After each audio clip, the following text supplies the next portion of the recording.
हरिओम। हर हर महादेव। सनातन धर्म में जब किसी भूमि का पूजन हो या किसी भवन का शिलान्यास हो या कोई भी पथ का शुभारंभ हो तो उसमें साधु संत ब्राह्मण के द्वारा ही मंत्रोच्चार करके और उन्हीं के द्वारा या भूस्वामी द्वारा, अगर भूस्वामी नहीं है तो ब्राह्मण के द्वारा देवताओं का आह्वान करते हुए वास्तु पूजा और ग्रह शांति पूजा और पूजा करने का प्रावधान है।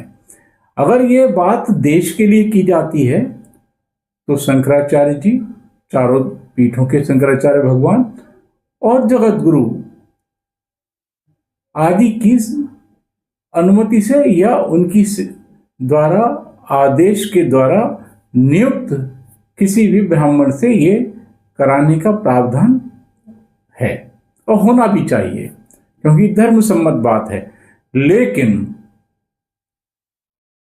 हो कुछ उल्टा रहा है, और ये धर्म सम्मत बात इसलिए कह रहा हूं कि जो भी विधि पूर्वक किसी भूमि का पूजन या भवन का निर्माण वास्तु के अनुसार या शास्त्र सम्मत वैदिक रीति से किया जाता है तो उसके पीछे उसका लक्ष्य होता है उस वस्तु का दीर्घायु होना, उसकी उम्र बढ़े, वो शुभ हो और हमें सामर्थ्यवान बनाए।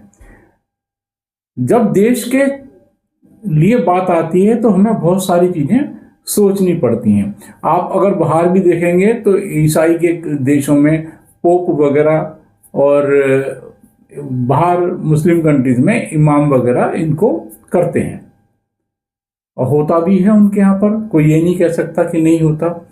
लेकिन हमारे यहाँ पर कुछ उल्टा ही है। हमारे यहाँ के अति महाज्ञानी, महापंडित, सभी शास्त्रों पुराणों उपनिषद के ज्ञाता हमारे महामानव, कोई ऐसा फील्ड नहीं है जहां की उनको नॉलेज ना हो। सर्वत्र भगवान भी क्या जानता होगा, सर्वशक्तिमान सर्वज्ञ है वो, यत्र तत्र सर्वत्र जो है व्याप्त है, वो हर चीज का शिलान्यास, भूमि पूजन और उद्घाटन कर देते हैं। खुद ही ब्राह्मण बन जाते हैं, खुद ही साधु संत बन जाते हैं, विभिन्न रूपों में प्रकट हो जाते हैं।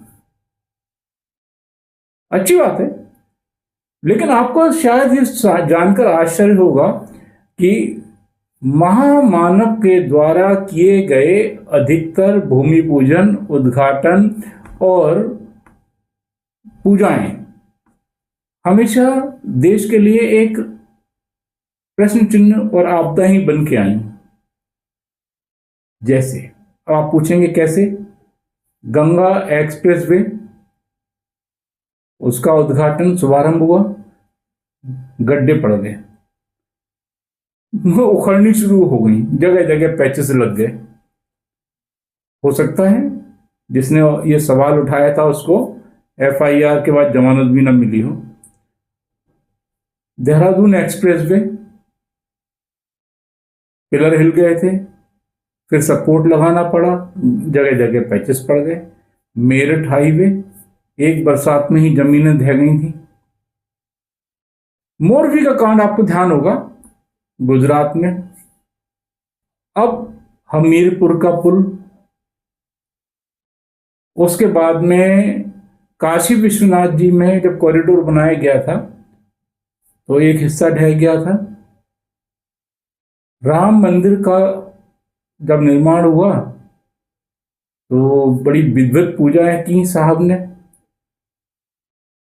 गुंबद टपकने लगा था।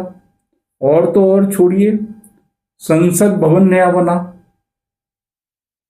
उद्घाटन हो गया, बाद में पूजन के लिए सभी धर्मों के बुलाए गए थे मंत्र पढ़ने और एक तरीके से दिखावा करने के लिए, लेकिन साहब ने उद्घाटन किया, हालत आपको पता ही है, चूने लगी थी दीवारें।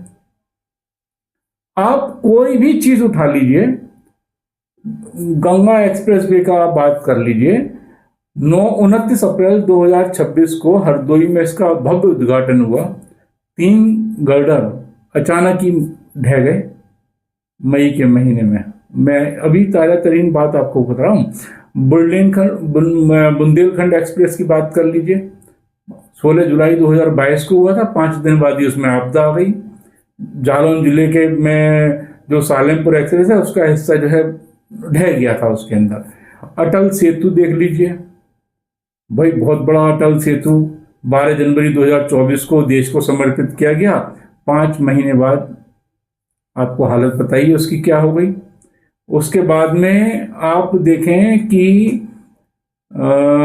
इसको स्मार्ट सिटी की जब हम बात करते हैं तो स्मार्ट सिटी का हर्ष आपको पता ही है। ड्रेनेज सिस्टम की क्या हालत हो गई, जगह जगह पानी भर गया था। प्रकृति मैदान टनल की बात कर लीजिए, क्या हुआ प्रकृति टनल में? बहुत ही कंक्रीट की दीवारों से लीकेज होनी शुरू हो गई थी। अच्छा, प्रकृति मैदान में जो अपना भारत मंडपम बना था, आप सबको तो पता ही है, अब मैं उसमें क्या बोलूं। आप कहेंगे इतना आप क्रिटिसाइज कर रहे हैं। पेयजल इंफ्रास्ट्रक्चर की अमृत योजना, आपको ध्यान होगा, लाइन बिछाई गई थी तो क्या हुआ, क्षतिग्रस्त हो गई।